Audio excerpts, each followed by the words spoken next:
Ким Юн бол түүний хүүхэд насны найз, олон жил татны ясан бөгөөд Миш Академид ирсэн орч рейдер болох мөрөөдлийг нөрөөж хуваалцдаг байсан нэг юм. Өмнөх шандууртаа тэрээр түүнийг гартаа алдаж иммунитетэйгээр алдсан бөгөөд энэ удаад тэр хувь тавьсан өөрчлөхөөр хатуу шийджээ. Тэрээр түүний явуулсан мессежийг уншаад өштэй инээс үздэг. Тэрээр тэгт Юн хан гигэн өөрийн семинартаа урьж уулзахын тулд түн залхаж байгаа бололтой. Гигэн тэгт Юн ханын шид ур чадвараараа тэр тусмаа зөвлөслийн шидээр алдартай тул энэ мэдээ түүнийг баяр баясах сонгаар дүүргэдэг. Тэр эргэлзэлгүй босож хөдөлгөөн аваад удахгүй эргээд ирэхээ ээжтэй яран хэлдэг. Гадагшаа гараад тэр уцаа тхэн шалгаж Ким Бижонд зандаа яваа мэдэгддэг. Энэ хооронд тансаг зэрэглэлийн Rolls-Royce хүндхэн хөдөлгөөнд дундуур хорчж байна. Дотор нь гигийн нисэнгийн чимээгүй сог бөгөөд менежер нь түүнд өдрийн үе эпизодын ташаар мэдээлж зөөр шахах хуваарын дунд завгүй байдаг. Менежер нь санаа зовж сүүжийн үед өөрийгөө хэд их шахаж байгааг нь тэмдэглэн биеийн зүгээр эсхийг асуудаг. Тэрээр өөрийгөө зүгээр багаач бага зэрэг ядарсан гэдгийг хэлж Заласлас гэдгийг ихвчсэн хүний өөрийнх нь амьдралын нэрч хүчийг аж таа хийдэг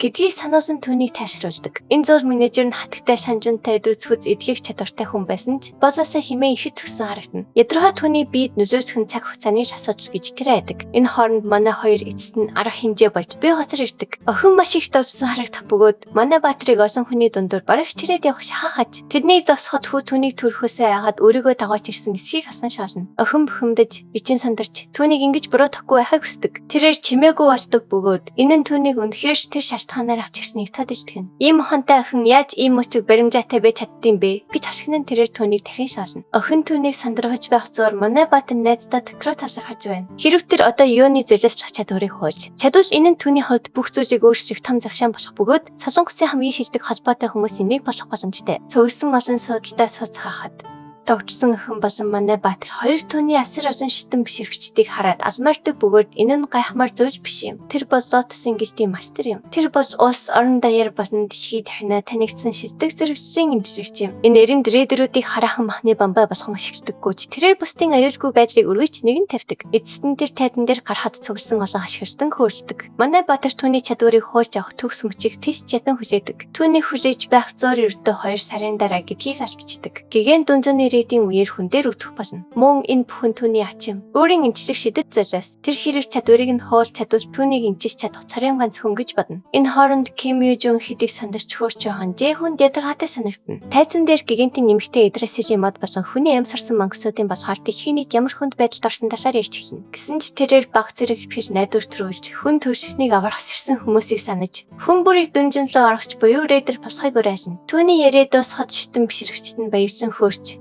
Жэхүн мөн фронтед мангасуудтай тэнцэх амар биш. Учираас хүн бүр рейдер болохоос татгалзаж байгааг хийж түүний үгийг хүлээн зөвшөөрөөрэй. Тэрээр мөнгө олохын тулд рейд хийхгүй тулд одны нүдийг зарахыг хүссэн тул энэ бол бидэнд зориулсан амьд жишээ. Тэрнийг урагшлахад тэр эмэгтэй гигантны тухай ярих зогсооч чадахгүй. Харин манай баатар түүнийг шоголж байсан нь түүний дөрвөг ихэд хүргэжээ. Дараа нь тэрээр чиглэлээ олохдоо муу учраас ээж лүүн залгаж авахар явуулснаа дурсав. Тэр эмэгтэй түүнийг ээжтэй нь хамт явахыг санал болгосон ч тэр үе хийх зүйл байгаа гэд таасангүй. Явхасаа өмнө тэрээр карьераа өөрчилж бүх анхаарлаа шидэд төвлөрүүлэхээ энгийн дуртаад дараа нь түгээр заалах хэрэгтэй гэдгээ сануулжээ. Ингээд тэр яагаад карьераа өөрчилснөө тайлбарлахгүй явснаар тэр эмэгтэйг урам нь хуурч хансартуулжээ. Хүү эргэн тойрон харж эхлээд тэр эмэгтэй машин болж харна. Машин руу төхөж явхад нь царайнд нь инээн сэрж тадарсан ч менежер түүнийг ойртож байгааг анзаараад одоо финүүдийн уулзаж хүлээж авахгүй байгааг хэрсэн боловч хүү захирч 9 хонтой уулзахаар ирсэн гэдгээр зоригтойгоор мэдэгдэв. Өөр нэг рейдер шитэн бишрэгчтэй зурж тохолсондоо бөхөнгсөн менежер санаа алдав. Өөртөө царай гаргасан тэр залуу хүүд бардам бэгч нь хол явахыг сануулж түүний хувийн орон зай хүнд бихийг сануулад тэр байтугай захирч хүртэх түүний байгаа байж санаа зовж байгааг дурсав. Хүү финүүдийн уулзалт хийхээр ирээгүй гэж зүтгэв. Захирчийг итгүүлэхийн тулд тэр хатагтай синхан имжлэгддэггүй өвчнөр шанаж байгааг мэддэг гэврээ ичиж түүнийг анагааж чадах царийн ганц хүн гэврээ зөрөгтэйгээр мэддэг. Үүнийг сонсон захирч мэдээж сочирдож маш их хуурж манай баакрын цахыг барьж аваад энэ зүйл хаанаас сонсноо хэлхийг шаардав. Гэвч хүү тайван байж олны нүдэн дээр юм болохгүй ахыг сануулсан хажуугаар өнгөрч буй хүмүүс рүү заав. Яг тэр мөчид татагтаа өөрөө цонхоо болгож манай баатар руу шууд хандан хийсэн үгэндээ эзэн байж чадах сэрийн асуув. Тэрээр өөртөө өвчтэйгээр тийм ээ гэж хэлээд түүний өвчнийг үнэхээр анагааж чадна. Гэдэгтээ ихтэй байгаагаа илэрхийлв. Хэдийгээр хатагтай манай Баатрыг ойртолхоос ирээлсэж байсан ч хож хэрсэн бол удахгүй ижрэх болно гэдгээ мэдчихсэн тул түүнд боломж олох хор шийджээ. Гэсэн хэдий ч түүнийг уушгүй итгэж үнэмшилэн түүнийг түүнд ижөөс ичгтэй харагдуулсан юм. Тэрээр менежертэй хүүд цаг гаргаж энэ талаар ганцаарч ярьцах чимээгүй газар орж өхийг тушаажээ. Тэд ижүү чимээгүй газар суугаад хатагтай шууд гол зөвлөө орж миний өвчнийг яаж мэдсэн бэ гэж асуув. Хүү уучлалтгүйсэн ч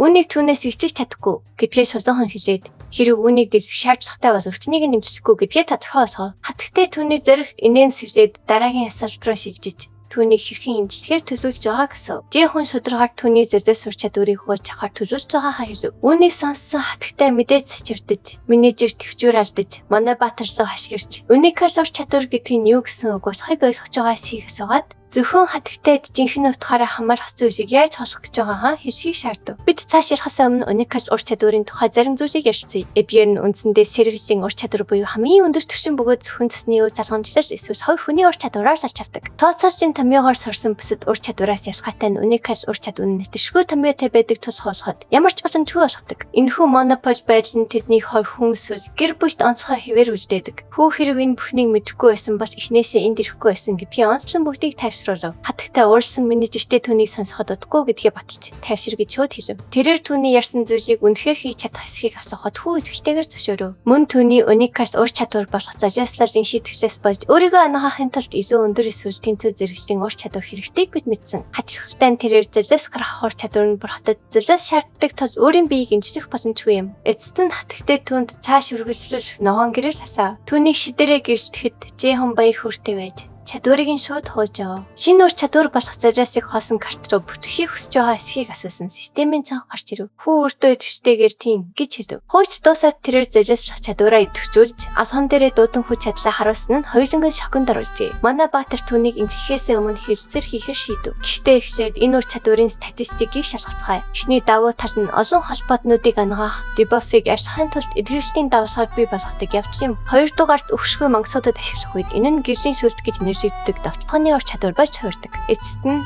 ур чадварыг хоосон карт ашигласан хоосон тул өвлөгдсөн ямар ч шийдвэр байхгүй. Тэгээд хатагтай түүнээс манай гэртийнхээс юу хүсэж байгааг асуухад тэр хаднаа ингэж хэлсэн ч энэ дунд сургуулийн сувгчтай харьцах нь ялангуяа Lotus гэртийн төлөөлөгчийн чинь амархан байх болно гэдэгтэй ихтэй байна. Хүү шууд гол асуудал руу орж түүнийг ивент идэхийг хүсв. Хатагтай энэм сэвлээд зөвхөн рейдер болон өсч хөгжихтэн тусахын тулд түүний ивент идэвч болохыг хүсэж байна уу гэж асуув. Тэрээр эргэлзэлгүйгээр үнийг баталж энэ бол түүний том мөрөөдөл бөгөөд илүү хүчтэй болохын тулд ивент идэвчээс ирэх нөөц холбоо дэмжлэг хэрэгтэй гэдгийг тайлбарлав. Түүний шийдэмгий байдал ур чадвар татсан хатагтай түүнийг ивент идэхийг дуртайя зөвшөөрөв. Гэхдээ тэм нөхцөл тайсан. Манай Баатар үнийг сонсоод тэрээр хэлэлцээр хийхэд Тинч сайн байр суурьгүй байгаач байр суурин зөрөгтэй хിവэр байгааг хараад нэлээд гайхжээ. Хатагтай өвчин нь хувийн асуудал бөгөөд Lotus гэртээ ямар ч холбоогүй гэдгийг хэлв. Манай Баатрын хүссэн зүйл түүний гар дээр бүрэн байхгүй байна. Тэрээр түүнд тал засах ямар ч шалтгаангүй бүтэн гэртийн дэмжлэгийг хүсэж байна. Манай Баатар түүнд нөхцөлтэй тавихыг хэлв. Хэрэг тэдгээр нь түүнд утга учиртай санагдвал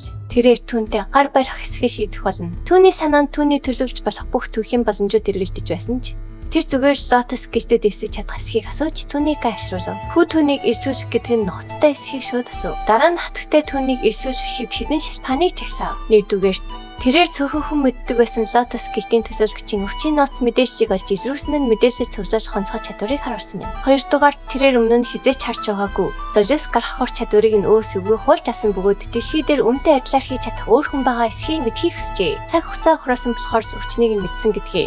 Мөн чи системээрээ ур чадвар хуулж чаддаг гэдгийг хийж чадахгүй. Гэдгийг мэдж байгаа болохоор хүү үнийг сонсоод ивүүжжээ. Дараа нь хатагтай түнлүү ивүү шахан сууж дунд сургуулийн сурагч байж манай хүү Lotus гэртийн төлөөлөгчтэй нүүр толготой ямар ч айдасгүй байсныг дуртаад 3 дахь шалтгаанаа хэлв. Мөн тэрээр саяхан харуулсан зөрөгтөнд дуртай байгаа бололтой. Өмнөх амьдралд нь Lotus гэж түүний нас барснаас хойш өдөргүй нуран унсан юм. Одоо тэр энд байгаа болохоор энэ гэртүүд ирснээр түүний хурдан төвшин ахиулна гэдэгт итгэжтэй байна.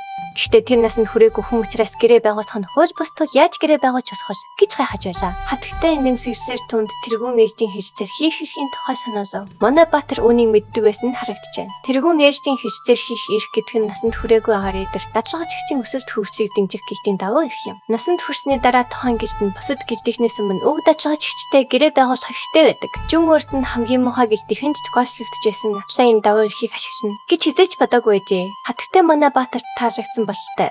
Тэгээд хөөс удаасаа үндийн босоод түүнийг яг одоо энэ чинь гэж хэлв. Түүний санал бос маш ойлгомжтой байсан ч тэрээр санал босгосныг нь эцэслэн хүлээн авахаас өмнө эмчилгээнд анхаарсаа хандуулахаар шийдэв. Түүнийг яг зогсож яхад түүний толгой дээр менежер Патрик мань түүнийг анхаас нь тинч таатай хандахгүй байна. Тэр биеижсэн хүчийг нь харсныхаа дараа хүүгэр гэрцгээ болсон ч шилдэг. Эмчнэр чангаа чадаагүй байхад манай Баатар ямар нэг хараал идсэн эсвэл сэжигтэй зүйл ашиглаж магадгүй гэж боломжтой байна. Өдөргүй бүсгүй шидээр ирсэн мэдрв. Биед их өөрчлөлтийг мэдэрсэн менежер үнэхээр цочиртон гайхширчээ. Тэр цаг алцгүй манай Баатрын өмнө бүхэлдэж эргэцэж байсандаа маш их хүнд төвхтэйгээр уусаж туй. Манай Баатар хүүгийн өгөнд эргэцэх нь ойлгомжтой гэж хэлээд мөрөө хавцсан ч менежер өмнөх бүдүүрээр цахандаа гимшин уучлалт босаар байлаа. Жи хүн бүсгүйд бүх зүйл дууссан бөгөөд одоо чөлөөтэй хөдж чадна гэж хэлв. Тэрээр босч ирмэгцээ цанх руу алхаж очиод шивсрээ ашигласан бүх өрөө гисдүүв. Өвчний шинж тэмдэг бүрэнсэн алгасныг ухаарсан түүний нүдэнд нөжмс цэжигнэв. Тэр энэхүү гайхан шигт талархаж байгаагаа илэрхийлээд түүнийг ангаасны төлөө ямар нэг шийтгэл хүлээх эсхийг асуусан ч шийтгэл нь түүний хуулбарсан ур чадварт хамаарахгүй бид мэдээ. Манай залуу цаг нь болохоор өрөө төлж болно гэж инээн сэвсэн хэлэхэд бүсгүй дуртай яаж зөвшөөрөв. Дараа нь тэр карта гаргаж ирээд энэ санал талаар бодож үзхийг түнд хийж өг. Тэр бүх зүйл түүний талд ашигтайгаар эрхэхийн тулд чадах бүхнээ хийхээ амлав. Тэгээд хүүтэд нь тасах зүйл байгаа гэдгээ хэлв. Маргааш нь менежер түүнийг Лотос гэлтийн эзэмшлийн доод зэрэглэлийн дүнжин рүү өдөж хүчээ. Таны таамаг гэж байгаагаар тэр Мисс Академийн ас болох зэрлэгээр ур чадвараа дэвшлэхээр тэндэрсэн байна.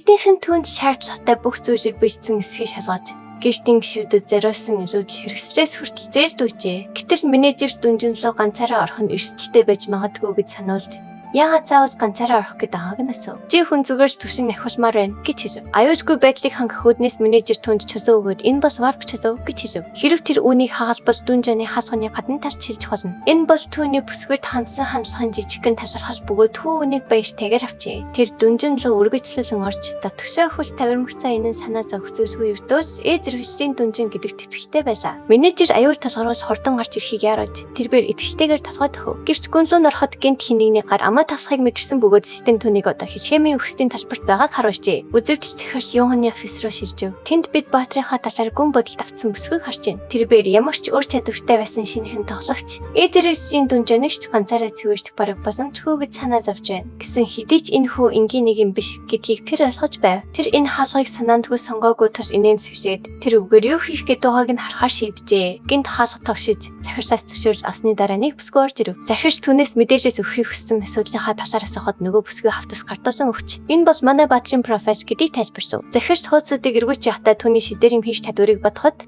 тулааны урлагийн хүн болохыг хүсдэг гэдгийг уншаад зочирдов. Тайлан авчирсан бүсгүй хүртэл хүн хэрхэн ийм авьяастай байж чадахыг огт мэдгүй байсан. Тус өрөөнд хүн чимээгүй байдал нойлоо. Гэхдээ механикалтаа гаргаагүйч бол тайлан үнэн зөв гэдгийг тэр захирч батж хэлв. Бид өөрсдөө харвал манай залуугийн шидийн чадвар 97% байгааг харж байна. Өдөргүй захирч менежер апаа руу залгаж манай Баатар дүнжинаас гарч ирмэгц түнд яаралтай мэрийг пивтшаа. Тэрээр манай Баатрын авьяасыг өөрийн нүдээр харагдсан ядан хүлээж байна. Энэ зур манай хүүхсдийн талбар гихдэг үл мэддэг ертөнцөөр газар бөмбөг зөвзөрөө хүчтэй цэвэж ирэх. Тэр эргэн тойрноо хараад оршуулгын газар руу хаагаа ойлгож ханиалхан байж арай ядан бүс зогсов. Тэр хүрээлэн буй орчноо авахар чандахаас өмнө өхөөгүй амтан гарч ирв. Цаг алцгүй тэрээр манай Баатар руу нумаач хилүүлэн сам харуулжээ. Хитрхи удаан хариу үйлдэл үзүүлсний улмаас түүний нүүр муухай зэсдэв. Манай Баатрыг цохиж унахад бэлэн үүрнийг мангас гарч ирв. Энэ нь саачтай хортой эсхэн тодорхойгүй байгаа түүнийг маш их бухимдуулв. Тэрээр гайхалтай зэрэслэх хор чадвараа ашигласан өөрийгөө хурдан ангаа. Гинт илүү олон зомби гарч ирэх бөгөөд тэрээр агарт хөөж би харсан снүүдэд хүрээж үснэ мөрөв. Тэд тэр даруй дайрч тэр рүү харуулж эхлэв. Гэвч энэ удаад